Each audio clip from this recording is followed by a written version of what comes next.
Welcome to Keto Meals and Recipes.com.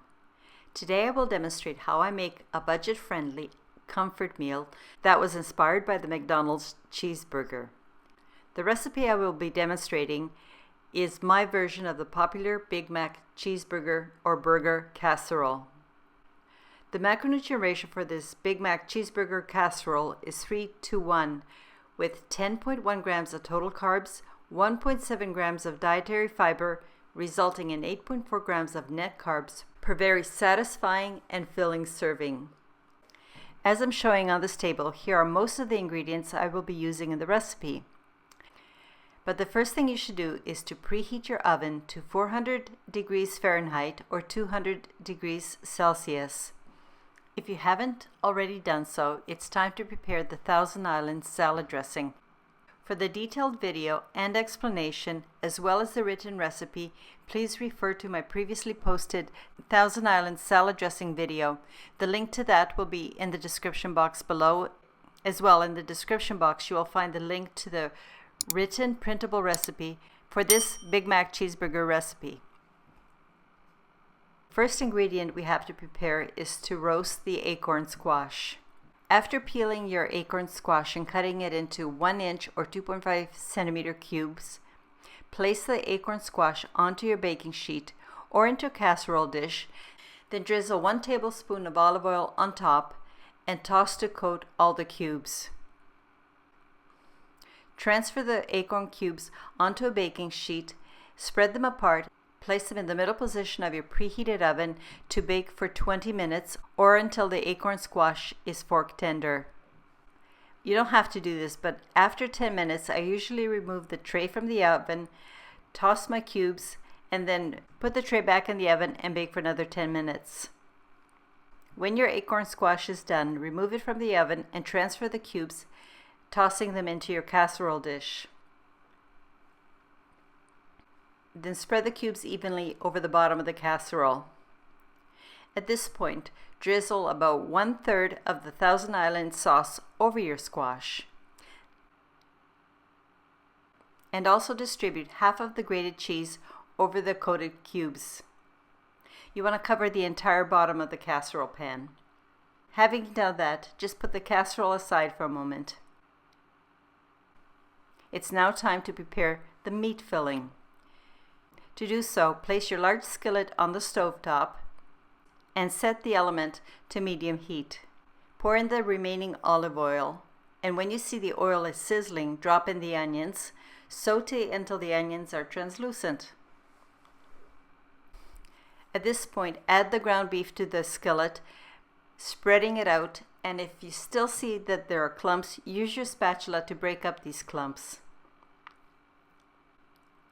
Now, season the ground beef with salt, pepper, and a drizzle of Worcestershire sauce, or if you prefer, you can substitute with Frank's Red Hot sauce, because there's less sugar in the Frank's Red Hot sauce.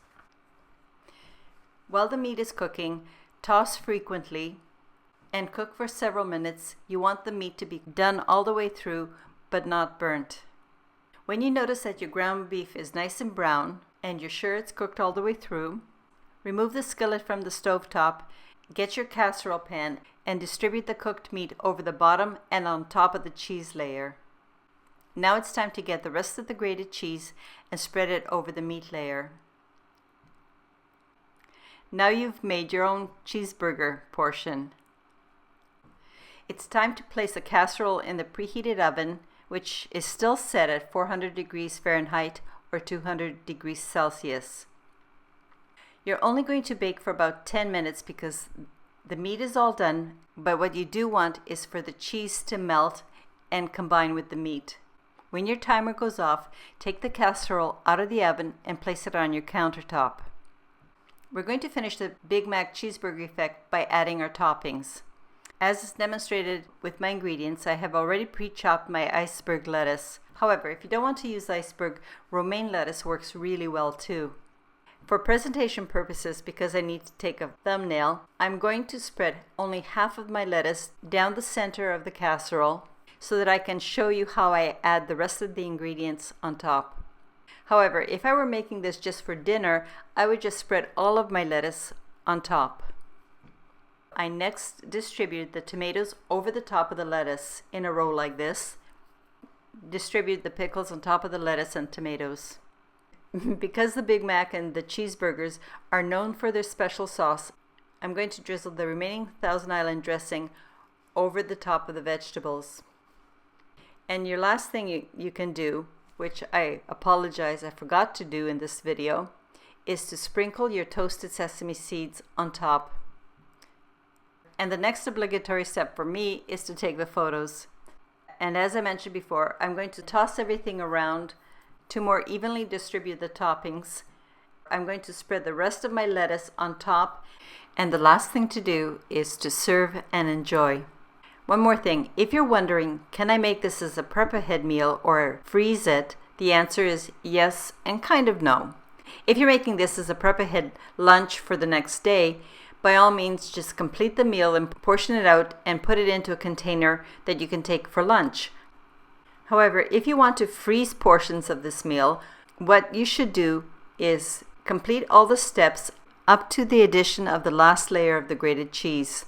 Then either freeze the entire portion or divide into single serving portions, whether it's a serving for one or a family. Put into a freezer safe container, label and date, and freeze. Then when you're ready to enjoy the second helping of the Big Mac Cheeseburger Casserole, take it out the night before, let it thaw in the fridge, reheat it, and top with your fresh lettuce, tomatoes, and pickles. I hope that you'll find this budget-friendly and tasty recipe useful. If you're wondering how close does this really taste to a Big Mac cheeseburger, according to my sons, they were both surprised how much it did actually resemble a Big Mac burger. After making it, please let me know what your verdict is. Does it or doesn't it taste like a Big Mac burger?